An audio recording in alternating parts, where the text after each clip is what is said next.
Greetings, respective viewers. Well, what a treat we've got in store for next year, because Prince Harry has announced he's publishing another book.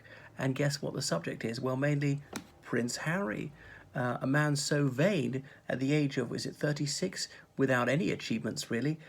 He's publishing his second autobiography. Okay, well, the other one, Finding Freedom, it was ghosted by the others, but really we know that was the message that he and Meghan Markle put out. It was very much their version of events. It was what they would like the public to believe. There was nothing remotely disobliging or inconvenient to this gruesome twosome in Finding Freedom. And anyway, the Duke of Sussex has assured the public this new book shall be truthful. Now, doesn't that go without saying? Methinks the lady doth protest too much. Why would you even need to point that out? Is it because your previous public utterances have been mendacious? Anyway, he says he shan't take a penny for this. No, not a brass farthing. He's going to donate every last ob to a benevolent cause. But we know that his currency really is fame. That's his one commodity is name recognition. So even if he doesn't directly derive any pecuniary advantage from this book, we know that there'll be indirect financial benefits from him. He's got to stay relevant. He's got to keep his name in the headlines. Because imagine if he just wasn't mentioned by the media, and then he wouldn't be able to rake in the millions any longer. That's the only reason that he's got this job with whatever it was, some completely nonsensical title, as sinecure head of engagement or something for some company there in California. So he's got to keep his name in the headlines. Well, as for these two, their trade is treachery, as was said of Cold War spies. It's really about backstabbing his family. So you can expect an awful lot more bad-mouthing of them. You think there might be a glut on the market for self-pity? We might have reached saturation point for that. I think probably some people are fatigued with this already. But he's certainly an indefatigable self-publicist, as is his bride, the Duchess of Sussex. So expect them to savage the House of Windsor, and indeed Meghan Markle's much put upon father. I know he's a somewhat unsavoury character. He deserves less sympathy than most, but he's not all bad. So they shall no doubt be traducing their birth families, calumniate anybody who stands in their way, and yet play the victim. These people who are exceptionally mighty, so well connected, so rich, so much access to the media, have a certain segment of the media which is still fawning over them, which are going to act as really just mouthpieces for Meghan Markle and Harry, and yet they will say, oh, we're oppressed. So it'll be woe is me. I mean, that could be the title of it. So he'll be feeling sorry for himself about how he had such a terrible abusive childhood, how he was so bullied. It will be a very sorrowful story. So I don't think I have the stomach for such a doleful tale myself, and not reflecting on his good fortune. He's born healthy, he's reasonably good looking, he was born into the royal family, for goodness sake. You're a prince. You're not that badly off.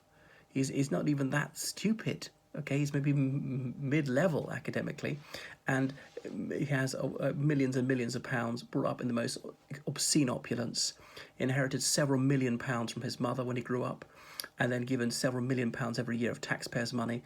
There's that sovereign grant to the Queen. She gets about £80 million, which she disburses to various members of the royal family, including her eldest son, Prince Charles. He gives some of that on to Prince Harry. Prince Charles got other incomes from the Duchy of Cornwall, a series of properties he owns around the UK, but principally in Cornwall. That's the south-westernmost county of England. And anyway, Prince Harry will just be always saying how hard done by he is. They literally cut me off without a penny. Well, some people say that's not even true. You're 36, and it horrifies you might actually have to earn a living for the first time in your life. So he's certainly singing for his supper. All right, he was an army officer. He got a salary out of that. But that would be the tiniest fraction of his actual expenditure, because he lives in the lap of luxury. So it will be a tristful tale. I don't think his life has been that lugubrious. All right, his mother died in a car crash when he was 12. That's a very heavy blow. I accept that's hard to take. Or his parents had this very sordid divorce. The whole thing was out in public. But you think you might learn from that it is extremely unhelpful to your family if all the embarrassing and excruciating details are then published for the delectation of the masses. appealing to salacious instincts in people. So I don't think he really has such a tenebrous tale to tell, though he shall try and put it that way, put it plaintively. Anyway, who would want to read such a maudlin tale? Those who are sort of grief junkies will buy into this, his worldview, that it was just so melancholy for him. He said he struggled with mental health issues. I mean, that might have been partly to do with his substance abuse, his drug abuse, certainly taking cocaine, cannabis, which can bring out mental illness, alcohol abuse, and so on. And then maybe post-traumatic stress disorder, killing people in Afghanistan, some of his friends being killed. So it will be written with pathos. No doubt a gifted ghostwriter will turn it into a rather more impressive literary work than this princeling could manage himself. So I would really appreciate a long period of silence on behalf of this atheling. Sometimes I feel conflicted about even making these videos. Am I doing his work for him? In my own small way, with only 5,000 viewers, perhaps I'm promoting him and I shouldn't be. But, you know, he's worth commenting on. I can't really ignore him. I know that in the grand scheme of things, my video is going to make zero difference to how well this book sells.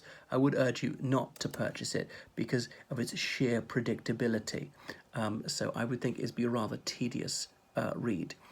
We more or less, we've heard it all before, how racialist the royal family is, trying to drop a few bombshells. There are going to be a few shockers in there. It'll be heavily trailed, tidbits leaked to the media in the weeks leading up to publication.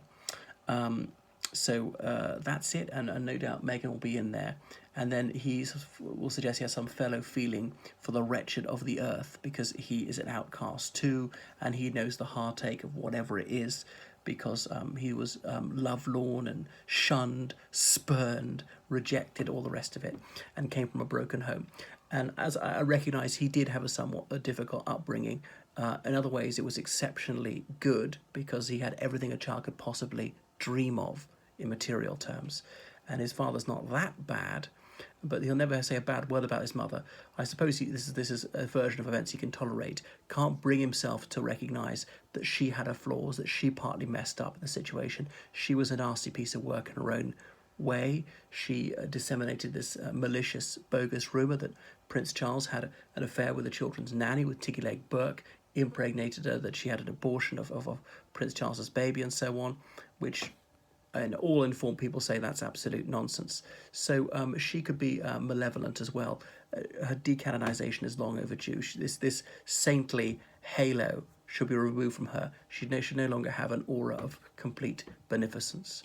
Well, that's enough from me, so please subscribe to my channel. Donate to me on PayPal at georgecallahan79 at gmail.com. Toodaloo.